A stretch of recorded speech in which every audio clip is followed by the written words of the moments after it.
Assalamualaikum warahmatullahi wabarakatuh. Selamat datang di Dialog Waalaikumsalam. Kebangsaan dan Keagamaan bersama saya Elfrina Rahma. Hari ini saya sudah berada di Perpustakaan Pusat Universitas Muhammadiyah Malang. Kita akan berdiskusi dan berbincang mengenai kecerdasan buatan ya, artificial intelligence. Kenapa kemudian itu sangat harus kita perbincangkan hari ini, karena tidak bisa dibendung. Ternyata perkembangan teknologi itu kita tidak bisa menghindar, kita tidak bisa menolak, kita bisanya menerima, menggunakan, dan beradaptasi. Bagaimana kemudian artificial intelligence itu tadi menjadi tools atau alat untuk membantu keseharian kita.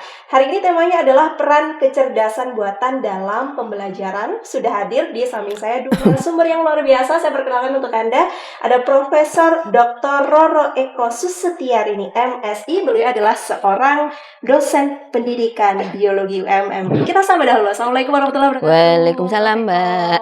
Sehat Prof hari ini? Alhamdulillah sehat. Alhamdulillah. Harus selalu sehat Harus selalu sehat. dan berpikiran positif. Biasa untuk selalu bahagia ya Prof. Bahagia Di selalu. samping Prof Eko ada dosen pendidikan matematika, beliau Profesor Dr. Dwi Priyo Utomo MPD. Kita sama dahulu. Assalamualaikum warahmatullahi wabarakatuh. Waalaikumsalam. Dwi. Kabar baik Prof? Baik, alhamdulillah. Alhamdulillah. Dua narasumber luar biasa saya sudah hadir di sini. Kita akan bahas mengenai artificial intelligence atau AI. Saya pertama ingin ke Prof Eko. Prof, sebagai seorang mahasiswa, sudah pernah menjadi mahasiswa 10 tahun lalu. Oh gitu. Ketika saya baca jurnal itu kan ada materi-materi yang harus wajib dibaca oleh seorang mahasiswa. Butuh kurang lebih ya 1 jam 2 jam untuk baca jurnal gitu. Betul. Nah, kalau saya bayangkan pada saat itu AI itu sudah sepesat sekarang, saya pasti akan ketik di search engine, di ChatGPT, di chatbot AI apapun itu, untuk mencari kesimpulan atau ringkasan dari jurnal tersebut, sehingga itu sangat meringkas waktu saya. Nah, Prof Eko sebagai dosen begitu, apakah melihat AI ini sebagai tools itu tadi untuk membantu mahasiswa lebih mudah mendalami materi, atau justru itu akan membuat mahasiswa terlena, Prof? Sebagai dosen melihat anak didiknya seperti apa, Prof? Di lapangan. Iya, ini pertanyaan yang Realistis. ini di ini ya di perkuliahan ya. Memang kalau kita lihat sekarang itu kan mahasiswa ya tergantung AI. Ya, sangat tergantung AI. Jadi dosen itu harus ini ya pintar-pintar bagaimana men-screening ya hasil tugas-tugasnya ya. Nah, itu kan ada salah satu aplikasi ya yang digunakan untuk men-screening tugas mahasiswa, itu namanya yang Turnitin atau plagiasi. Nah, itu biasanya sebenarnya tidak hanya tugas skripsi, itu juga itu harus, karena sekarang kan mahasiswa membuat skripsi copy paste ya, ChatGPT langsung paste dan dia tidak memparafrase. Nanti akan kelihatan di plagiasi itu, dan harapannya untuk plagiasi itu kan kurang dari 10% ya Prof Dwi ya. 10% itu yang sekarang terjadi seperti itu. Tidak bisa mahasiswa itu kemudian terlepas dari AI kayaknya. Tapi kan ini kita harus pinter-pinter ya, itu kan hanya alat bantu ya. Lah di dalam kita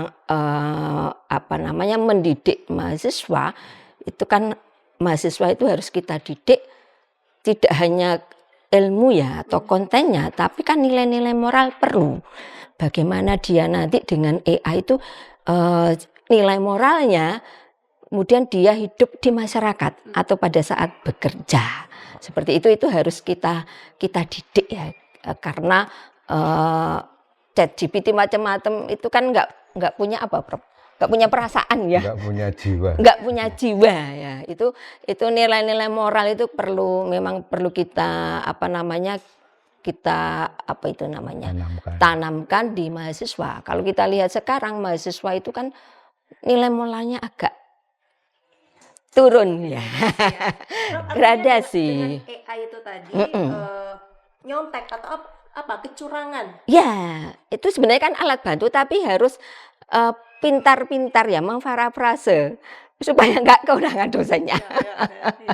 Artinya paling nggak dibaca secara utuh. Betul, kita harus kan paham bahasa AI itu bisa kita deteksi. Oh ini bahasa AI ini, Kelihatan ya, Prof? iya memang betul kelihatan.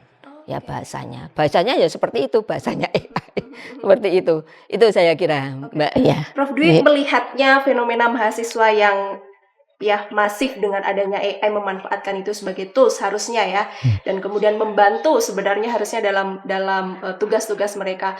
Prof Dwi sebagai dosen begitu, apakah melihat AI ini Kawan apa lawan? ya, lawan apa kawan? Saya selalu melihat itu kawan. Kawan ya. Kawan betul ya AI. Kawan. Jadi mahasiswa pakai AI. Kadang-kadang ide-ide itu kan buntu ketika nulis itu. Tumpahkan ke AI. Kan dia budak.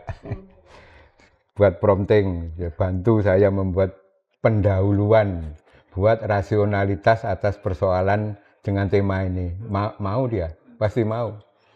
Nah, disitulah kadang harusnya ya mahasiswa itu silakan pakai. Tapi kan pengayaan, imajinasi, sentuhan-sentuhan yang nggak bisa AI lakukan, tambahkan di situ. Buat kalimatnya sendiri, kan sudah dimulai oleh AI itu kan. Kalau saya lebih suka DeepSeek, saya sering pakai DeepSeek yang Tiongkok itu kan. Silakan pakai gitu kan.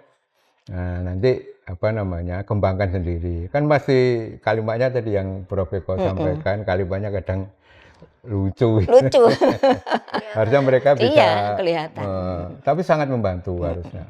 Kalau kemudian mahasiswa sudah tanda kutip candu ya dengan adanya AI ini, apa-apa tugas semuanya AI, tidak kemudian dijadikan sebagai patokan saja, tapi digunakan sebagai tugas harusnya gitu, begitu. Prof. Nah, kemudian cara berpikirnya sudah pasif, critical thinkingnya sudah mulai lemah. Nah itu gimana, Prof? Ya, saya kira itu bahayanya. Jadi efek depan apa efek samping? Iya itu dampaknya adalah nggak mau mikir. Jadi nalar kritisnya nggak diasah sedemikian rupa. Betul. Ya harusnya mereka tahu itu. Berarti batasannya sampai mana, Prof, penggunaan AI itu? Mungkin memberikan ide-ide, memberikan ide-ide, kemudian komponen-komponen yang harus diekspos ya dalam tulisan itu aja. Selebihnya dia sendiri yang mengurutkan, yang membuat narasi yang masuk akal, yang logis itu mereka. Nah itu kan ada joke ya, kapan hari itu di perguruan tinggi mana itu. Terus saya nggak mau bayar dosen itu. Dosennya pakai AI, saya sendiri bisa pakai. Sama tanya itu tadi. Kemudian mahasiswa sebegitu mudahnya cari tugas di AI, apakah kemudian dosen juga melakukan sama. Jadi saya punya pengalaman, sudah saya pakai berkali-kali. Itu kan baca disertasi, tebelnya minta ampun, 200 halaman.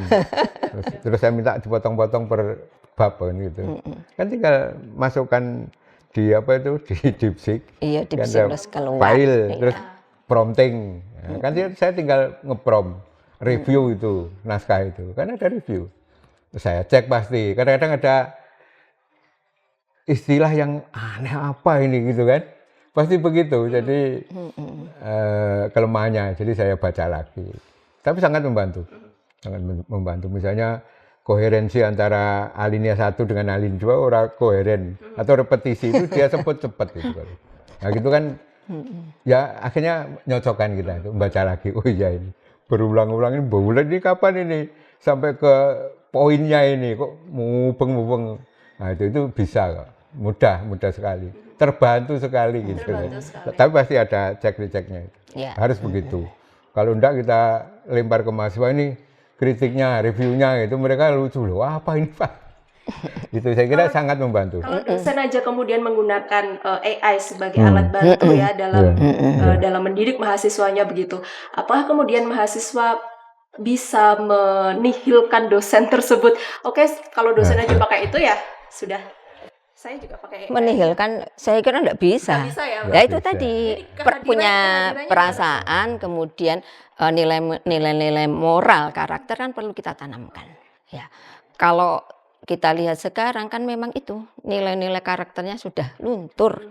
Mahasiswa itu kadang ketemu dosennya ya diem saja. Nah, itu kan perlu perlu kita tanamkan di kelas. Jadi tidak kemudian tidak ada dosen ya, seperti itu ya. Jadi nggak ada jiwanya. Jiwa ya, tidak ada jiwa. Jiwanya. Kehilangan rohnya kalau pembelajaran itu tanpa sosok dosen. Dosen Dimana atau saya guru. melihat Bu Eko wajahnya sedang sempurna karena baru gajian. Nah. Terus bagaimana beliau kehadiran. Sedih. Ada sentuhan emosional. Ya, memberi semangat memberi ya. semangat apa bisa itu mesin? Iya. Nggak bisa. Nggak Ya, bisa. Jadi itu masih Nggih. nilai-nilai bagaimana Ya. menghormati orang lain. Terus satu hal yang saya ingin sampaikan itu teorinya Bandura. Teori Bandura itu teori sosial, teori pendidikan sama. Jadi belajar itu sesungguhnya meniru, imitasi, meniru apa yang perlu ditiru guru di situ. Ya meniru gaya bicaranya, cara ngomongnya, cara meyakinkan orangnya, bahkan intonasinya dia tiru. Dan itu belajar. Nah, dengan mesin kan nggak bisa begitu. Harus hadir Bu Eko, Bro Eko. Hadir Mbak L. Ya, nggak bisa. Kan sekarang ini kan beda suasana kalau jenengan saya kan digantikan mesin beda. Senyumnya nggak pas. Flat ya. Iya. Ya, jadi gitu flat, ya, monoton, nggak ada jiwanya. Itu. Iya. Padahal pendidikan itu ya jiwanya. Itu. Bedanya AI dengan manusia atau kemudian pendidik itu tadi adalah jiwanya, Iya. cintanya. Iya. Namun pemirsa, ada yang mengklaim ya, ini pemilik Google.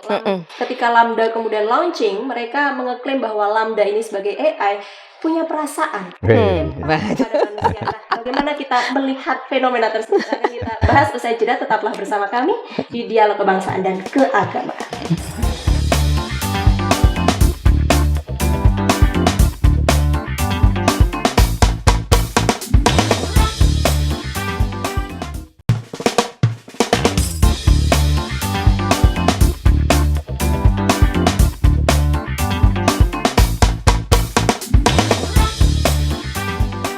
Terima kasih pemirsa, dan masih bersama kami di Dialog Kebangsaan dan juga Keagamaan, masih membahas mengenai peran kecerdasan buatan dalam pembelajaran bersama dengan Prof. Eko dan Prof. Dwi. Saya lanjutkan tadi Prof. Kalau kemudian Prof. Eko dan Prof. Dwi mengatakan bahwa AI itu tidak punya perasaan dan cinta begitu ya, jiwa begitu. Tapi ini pembuatnya AI bilang Lambda itu ya dari Google itu ada perasaannya, ada empatinya. Artinya ketika manusia kita curhat ke AI, ke ChatGPT dan apapun itu gampang aja dia, oh sekarang ini kamu dalam keadaan yang depresi dan lain sebagainya, kamu harus demikian dan demikian begitu. Ketika kita flat, mereka juga flat datar aja. Tapi ketika kemudian kita dengan penuh rasa, klaimnya dari pembuatnya ini, engineer-nya ini, mereka juga akan melakukan hal yang sama. Nah, gimana itu, Prof? Kalau menurut saya kok nggak bisa ya? Nggak bisa ya? Itu kan buatan yang membuat tadi ya. Betul. Ayo kita buat misalnya sedih, kita buat senang. Nah, itu kan tidak seperti manusia seutuhnya. Iya kan? Spontanitasnya. Iya kan, itu spontanitas kan diskenario oleh pembuatnya. Iya, betul. Nah, bukan dari ini ya, dari kita yang punya jiwa. Lahir dari dalam. Cerminan dalam itu Iya. nggak ada. Nggak Itu ada. senyum Senyum bedakan buatan. senyum manis dan senyum sinis sama loh. Senyum manis dan senyum sinis itu sama. Oke. Sekarang di konten media sosial banyak banget video-video yang pakai AI. Apakah bisa melakukan sentuhan ke muridnya? Oh, tidak. Nah, Tidak. sentuhan muridnya. Kehadiran robotik itu gimana, Prof? Iya, kalau ada humanoid ya. Iya. Jadi apa? 10 atau 20 tahun lagi. Ya itu enggak tahu itu. Saya kira itu ada konsep-konsep psikologi ya, seperti empati, simpati. simpati. Itu oleh mesin dicoba didekati, tetapi nggak akan pernah sama, nggak akan pernah sampai. Ya, Kelembutan sentuhan. Iya, kan itu biasanya kan guru, ukurannya. gimana nak? Ya, Ketulusan hatinya. ketulusan itu hatinya. kan dia nggak punya hati. Nggak Apa punya yang hati. ketulusan hati. Hati Paling dan ya- jantung. Paling ya tulus monokrom. Penyanyi itu. Prof. Iya. Prof, Jadi memang sampai sejauh ini dan mungkin sampai kapanpun kehadiran AI itu untuk membantu, Ya, bukan untuk alat menggantikan. bantu. Seperti lagunya itu loh. Siapa? Siapa itu? Malam bantu aku, nah, gitu lah. Kehadiran AI hanya membantu, Iya, alat bantu bantu. aku. Nggih. tidak menggantikan peranan Tidak, manusia. enggak. Tidak. Nggih. Prof, banyak juga profesi-profesi yang kemudian dengan adanya AI ini akan hilang. AI ini kan hadir karena ada data dan algoritma. Jadi pekerjaan-pekerjaan yang kemudian bersentuhan dengan data dan algoritma itu juga perlahan akan musnah begitu. Admin, kemudian Iya, input data itu kan betul. gampang banget ya. Bang, Dengan AI kita gampang. kerja mungkin seharian 10 jam, dengan AI 10 menit aja udah jadi. Ya, betul. Itu gimana, Prof? Itu kan untuk membantu ini ya, administrasi ya. Ya, administrasi Untuk Tapi kan keperluan yang lain ya, untuk menyelesaikan pekerjaan. Tetapi kalau yang ke emosional, nilai-nilai moral yang seperti katakan Prof Dwi tadi kan nggak ada jiwa. berarti artinya kita harus menyesuaikan dengan Ya, kehadiran ya. Iya, itu, betul. meningkatkan skill begitu. Skill. Oke, meningkatkan skill. Misalnya guru itu juga bisa membuat RPP menggunakan AI. Tentunya kan disesuaikan dengan kondisi siswa dan lain sebagainya, kan membantu untuk membuat RPP. Kemudian yang misalnya dosen itu juga bisa menggunakan RPS menggunakan AI, tapi kan juga kita sesuaikan dengan bagaimana ya kondisi siswa atau mahasiswa kita ke sana, ke arah kemampuannya, kemudian gaya belajar ya ke sana. Itu harus kita Mereka sesuaikan. kan punya latar belakang beda-beda. Yang beda-beda. Dari sisi kecerdasan, dari sisi budaya, dari sisi keluarga, ekonomi apa itu. Jadi AI bisa kita minta bantuan untuk melayani mereka sesuai karakternya. Gitu. Ke situ. Kalau menurut hemat saya ya, pendidikan tanpa kehadiran sosok guru itu menjadi robot semua nanti. Jadi kalau knowledge barangkali ya bisa, tapi kan belajar itu tidak hanya aspek knowledge, pengetahuan, bukan hanya mengumpulkan pengetahuan, tapi bagaimana dia juga bisa merasakan orang lain, memahami pikiran orang lain, kemudian rasa empati, simpati apa itu hanya bisa dibangun dengan kehadiran guru. Jadi kalau kehadiran mesin ya pengetahuan aja, dia punya pengetahuan banyak. Pengetahuan aja. Itu kalau di teori cognitive science. Jadi itu pengetahuan mungkin banyak ya. Tapi pengetahuan itu menjadi tidak termanfaatkan, tidak digunakan dengan sebaik-baiknya. Kapan dia melakukan elaborasi? Kalau cognitive science itu kan butuh elaborasi. Pengetahuan yang sudah dimiliki itu harus dielaborasi lewat diskusi dengan orang, lewat adu argumen, lewat penjelasan ke orang. Semakin itu sering dilakukan, maka pengetahuan itu akan terasa. Ya. Pengetahuan itu akan semakin baik dari waktu ke waktu. Terus bisa jadi kalau dia diingat sesaat menjadi diingat selamanya. Jadi ada short term memory, ada long term memory. Long term memory sudah nyatu dengan diri seseorang, siswa, mahasiswa, kita semua. Itu akan menyatu dengan diri seseorang dan dia bisa digunakan, dipanggil, dimanfaatkan setiap saat. Itu jadi butuhnya elaborasi dalam cognitive science itu. Jadi saya kira untuk mengembangkan pengetahuan masing-masing orang itu harus kehadiran manusia. Iya. Ya. Jadi itu hanya alat bantu. Ya, seperti lagunya Dekalo itu loh. Nah, kan bantu. Malam bantu aku. Nah, terus sekarang pakai AI juga mudah banget bikin. Oh iya, bisa. mudah banget. Jadi Tapi imajinasinya bisa jadi enggak bisa. Jadi saya kira dia membantu di otak kiri ya kalau di teori kognitif science itu, bukan otak kanan. Seorang pelukis, seorang kreator, seorang desainer itu otak kanan.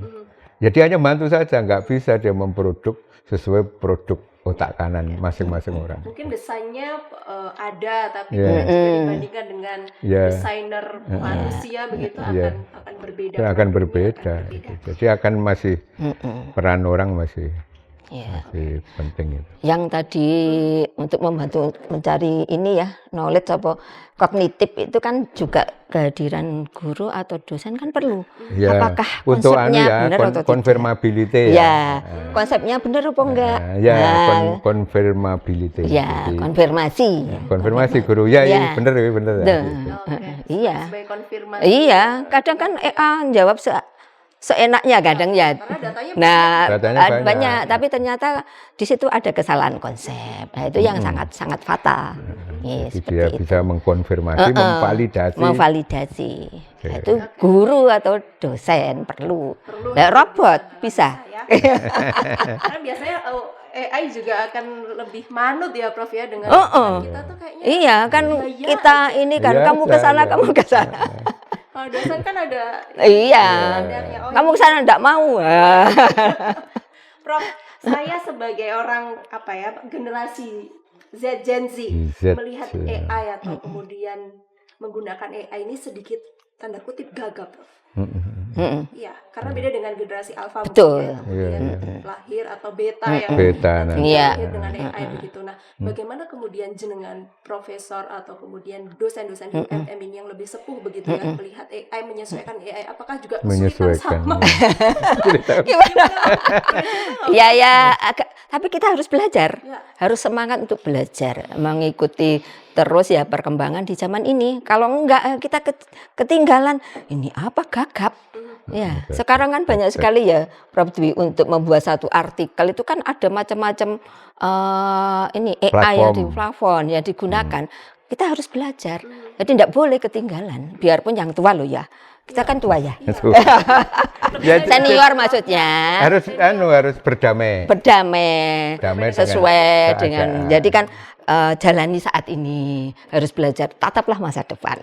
Di praktek pendidikan pembelajaran di sekolah-sekolah ya itu ada tantangan ya. Jadi guru-guru yang sudah menjelang pensiun dan notabene mereka generasi apa itu nggak mau itu kehadiran. Iya, mau pensiun. Menolak. Ngetik aja nggak bisa. Jadi apa ini? Iya, menolak. Apa-apaan ini gitu. Sementara muridnya udah jauh. Iya. Aduh, dari cap kolot tuh pasti. Kolot. Iya. Gitu. Ya makanya kan yang guru yang di sekolah-sekolah yang sudah misalnya mau pensiun, sudah senior itu biasanya harus didampingi kolaborasi dengan guru-guru yang muda. Lah di situ kan berarti kan ada sesuai dengan abad 21 ya kolaborasi ya. Ya kan itu perlu dilakukan gitu. Karena saya baca ya dari tulisan Prof begitu. Revolusi industri 5.0 sudah. Saya kira ini masih 4.0. Loh, iya bentar lagi lah nih. Bentar lagi kan? Bentar lagi apa tuh? Iya. Iya. Wah, Wah, teknologinya nah, cepet banget. iya, Gini-gini aja. iya. Makanya kan kita harus selalu mengikuti. Kalau enggak, misalnya kalau kita misalnya mendidik mahasiswa atau di sekolah tidak sesuai kita didik tidak sesuai zamannya, ya nanti dia bagaimana dengan kehidupannya di masa depan. Saya kira Mbak El itu betul. Jadi ada disparitas. Disparitas yang mau maju sekali ada. Dan itu harus kita imbangi ya. Kebutuhan mereka akan belajar itu. Terus ada yang di ujung kiri. Ya. Ya maaf di daerah-daerah pelosok itu. Nah, Listrik aja enggak ada. Ada Iya. mahasiswa kami itu yang kalau cari sinyal itu Ke di gunung. bukit. naik gunung. Dia sebut bukit sinyal. Itu kan kita Betul. punya mahasiswa di Kalimantan, di Sulawesi. Betul, itu. Jadi Nah, itu kan tantangan disparitas. ya. Nah, disparitas. Tantangan iya kehadiran Disparitasnya AI. kayak gitu tuh Indonesia itu. Ujung kanan yang cepat sekali Jakarta, seperti Jogja, Malang, kota Malang loh ya. Kalau Malang kabupaten, aja ada ya. kabupaten Yang enggak ada sinyal juga ada. terus ada Mbak yang itu juga kan ada ada pegunungan-pegunungan itu. sisi kiri itu. Ya. Gitu. Kalau saya pernah dampingi sekolah di SMP yang Sapek kan, itu sinyalnya enggak.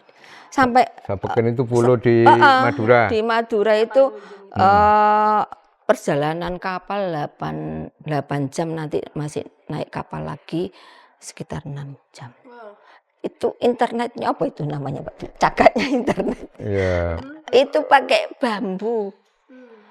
Bambu itu yang tinggi itu juga masih belum bisa. Nah, itu kan Hotspot berarti ya, Bu. Hotspot. apa itu namanya?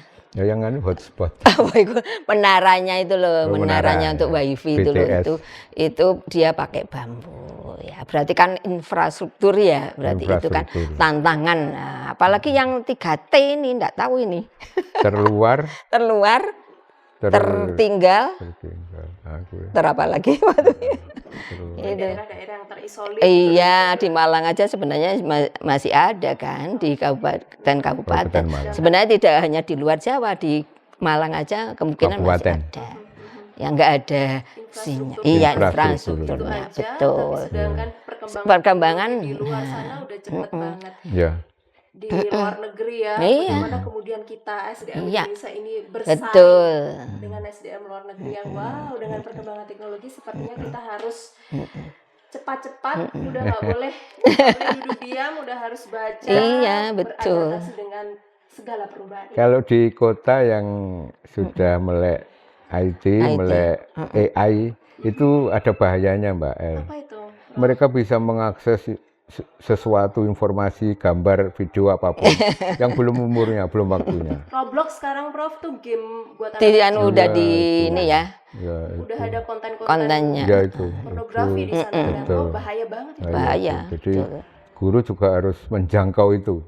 Sementara orang tua sibuk cari duit. Ya, betul. Ya, jadi ada pertemuan wali murid, guru yang menjelaskan bahwa ada anak-anak dengan fenomena seperti itu. Bantu di rumah. Kalau sekolah urusan kami di rumah bantu. Ya. Tetap itu malam bantu. Prof Dwi ini penyanyi. Menyanyi kamar mandi. Kalau di matematika kan kita hitung pakai kalkulator ya. Pakai nyanyi. Langsung Langsung wes. Oh ya itu bisa ya saya rumus ya. pernah mencoba. gimana tuh? Soal rumit ya mencari akar persamaan kuadrat SMA itu. Saya masukkan. Dijawab cepat sekali. Saya pun kalah Benar. dengan itu. Benar. Benar. Wow. Weh. Prof dia kalah. Kalah cepat saya. Kalah cepat. Jadi membuat langkah demi langkah jawaban itu cepat sekali dan betul. Nah, masalahnya adalah guru harus tahu itu gitu loh. Bahwa mereka bisa mendapatkan bantuan dari AI. betul. Nah, proses pembelajaran bisa gagal. Iya. Konsep-konsepnya dikuasai apa belum? Jangan-jangan belum bisa menyelesaikan. Nah, makanya harus berdamai itu di situ. Kalau guru kolot masalah itu, kalau guru yang bisa IT nanti dia akan cek, kamu dapat dari mana ini nak? Tolong jelaskan gitu. Nah, nanti kan kalau memang dia bisa menjelaskan mudah dari sini. Kalau enggak, tolak-tolak loh. Iya. Biasanya Gitu. kembali lagi Pak, pada dasarnya ya, bukan hasilnya tapi proses. Prosesnya Ya, perlu, proses. ya Ya. benar. Ya, kita Iya. nggak perlu hasilnya. Iya, juga, betul. prosesnya Iya. Iya. Ya. dipikir. Hasilnya karena proses benar Iya. dah, sampai ke hasil. Sangat perlu itu proses. Jadi jangan guru harus sampai ke sana. Screeningnya, memvalidasinya itu saya kira di situ. Dan saya butuh penelitian ya. Iya. Seberapa mereka mengantisipasi, Betul, Ibu. mempelajari, memahami Nah, AI itu termasuk perilaku muridnya. Itu. iya. Itu. Dengan kehadiran AI, dosen, pendidik juga bisa terbantu, tapi harus tahu Iya, batasannya. Iya. betul. Usai jeda kami akan segera kembali ya, tetaplah di sini, diskusi kebangsaan dan keagamaan akan segera kembali untuk Anda.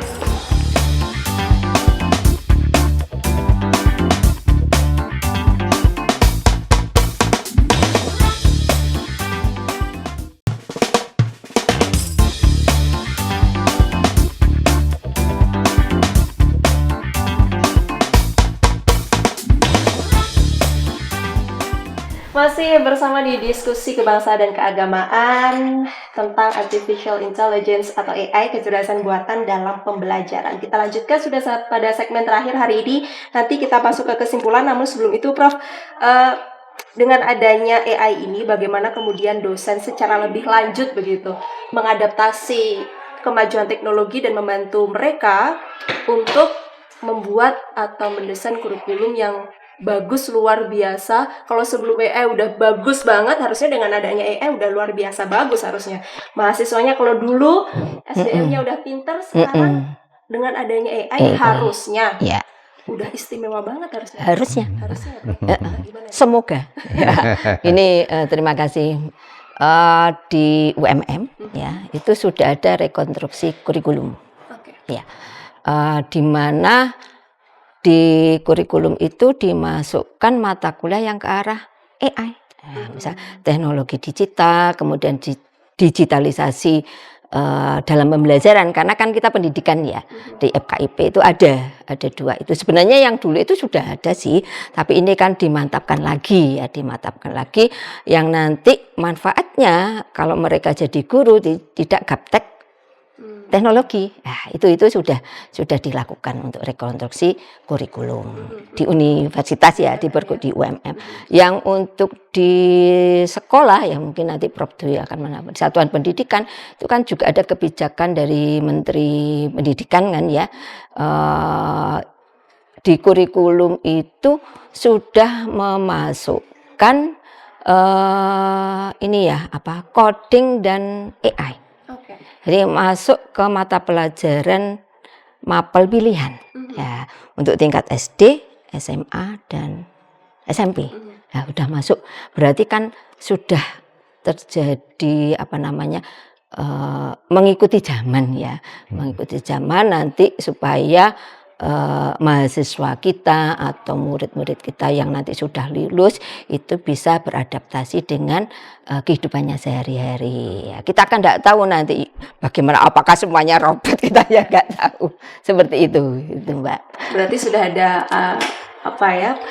pendampingan juga. Sudah, sampai dari hili ke hulur, ya. dari hulu ke hilir, semuanya sudah ya, ada dengan sudah. adanya AI ini. Ya. Oke, Prof. Berarti UMM ini sudah siap lah ya, Prof? Sudah, biarpun kita backgroundnya FKIP ya, Prof Dwi. Jadi kurikulum itu kan masa kini dan masa depan. Karena kurikulum itu disusun untuk melayani belajar anak didik yang nanti jadi manusia masa depan. Nah, pasti sudah disiapkan di awal. Saya nggak tahu yang coding dan AI ini menyesuaikan atau mengawali, tetapi sifat kurikulum harus seperti itu. Artinya menyesuaikan atau mengawali gimana? Jadi maksud saya kurikulum itu harus dirancang seperti itu. Kebutuhan sekarang dan tentu juga kebutuhan masa depan. Mempersiapkan masa depan. Karena mereka akan menjadi aktivis, akan bisa menjadi anggota masyarakat di kemudian hari. Mereka yang sudah dibekali, jadi harus bersifat prospektif, tidak retrospektif, harus prospektif kurikulum itulah. Saya melihat, saya ini kan ketua yayasan di sekolah dasar Insan Amanah dan SMP Insan Amanah di kawasan Suhat. Itu saya mendengar, saya melihat ada guru-guru kepala sekolah sudah memasukkan coding dan AI dalam mata pelajarannya. Wajib. Di tempat saya wajib. Ya, di tempat saya wajib. Mereka akan ini sudah dimulai di kelas 2. Saya melihat ada sekolah yang memulainya di kelas 1 coding itu. Ya, coding. Coding itu ya code ya, jadi belajar pola-pola, bulatan-bulatan, blok-blok, kotak-kotak, panah-panah. Terus trennya kemana itu sudah dilatih di awal ya. Semakin awal semakin bagus. Dan mereka di masa datang memang harus bisa memanfaatkan AI, bahkan membuat AI, membuat kecerdasan buatan sendiri gitu. Saya kira seperti itu euforia atau praktek di lapangan yang itu masuk di dalam kurikulum seperti itu. Jadi semua orang mau tidak mau, suka tidak suka harus menerima itu, karena no reason to reject. Iya. Tidak kuasa menolak. Harus berdamai istilahnya. Berdamai. Kemudian anak kelas 1 SD, anak sekolah dasar aja udah belajar coding dan AI. Kalau kita kan kuliah baru kemudian kita Iya, bisa baru mengakses dapat. coding. Iya. Jurusan teknik komputer atau Oh computer iya, science betul. gitu ya. Tapi anak SD udah belajar coding. Saya tidak mau melunturkan harapan kita, Prof. Tapi kemudian kalau saya lihat di media sosial, anak-anak SMA begitu ya, ketika ditanyain hitung-hitungan dasar saja perkalian, Iya. tidak secanggih Nah, dulu waktu saya SMA. betul. Iya. Kadang-kadang Iya. gitu. Apakah kemudian average atau rata-rata lah SDM atau anak didik kita generasi muda Indonesia itu sudah pada sampai di coding dan AI itu tadi belum, Prof? Atau kemudian itu dipaksakan sekali? Ya itu memang tidak semua sekolah. Ya. Tidak sekolah cucu saya yang di Kepanjen itu sudah kelas 2 dia. Kelas 2. Ya saya lihat notebooknya, bukunya itu ya. Dia harus menyelesaikan dan asik gitu. Saya lihat asik. Boleh salah, mengerjakan boleh salah ya. Tapi nanti dia dimintai rasionalitas. Kenapa kamu buat panah seperti ini? Nah gitu. Jadi menarik menurut saya. Harusnya menarik itu. Saya nggak tahu kapan diwajibkan, tapi sekolah saya sudah wajibkan. Sudah wajib ya di Insan Amanah sudah Amanah. wajib itu. Kemudian tidak semua sekolah mewajibkan coding dan AI, rasanya keadilan dalam pembelajaran Ya, kemudian ya itu disparitas Iya. yang seperti saya sampaikan tadi memang sampai kapanpun akan terjadi. Jadi Betul. ya kita melayani yang sudah di sisi kanan itu di grafik, ada juga yang masih ada di sisi kiri kan, Di harus sisi dilayani kiri. semua. Mereka wajib belajar ya. Ada wajib belajar 9 tahun, nanti wajib belajar 12 tahun. Nah, itu saya kira kan kenyataan di lapangan seperti itu. Ya. Apalagi berita-berita dan masuk akal kan nanti banyak pekerjaan yang sudah digantikan oleh AI, robot. oleh robot apa itu ya. Dan saya kira kalau kita bisa melihat perkembangan terbaru ya teknologi itu ya memang seperti itu, akan seperti itu gitu, di mana saja. Jadi di dunia pendidikan, kami yang ada di pendidikan itu ya memberi kontribusi apa dengan kenyataan seperti itu. Ya, jadi misalnya bahwa kita akan mengapresiasi itu, oke.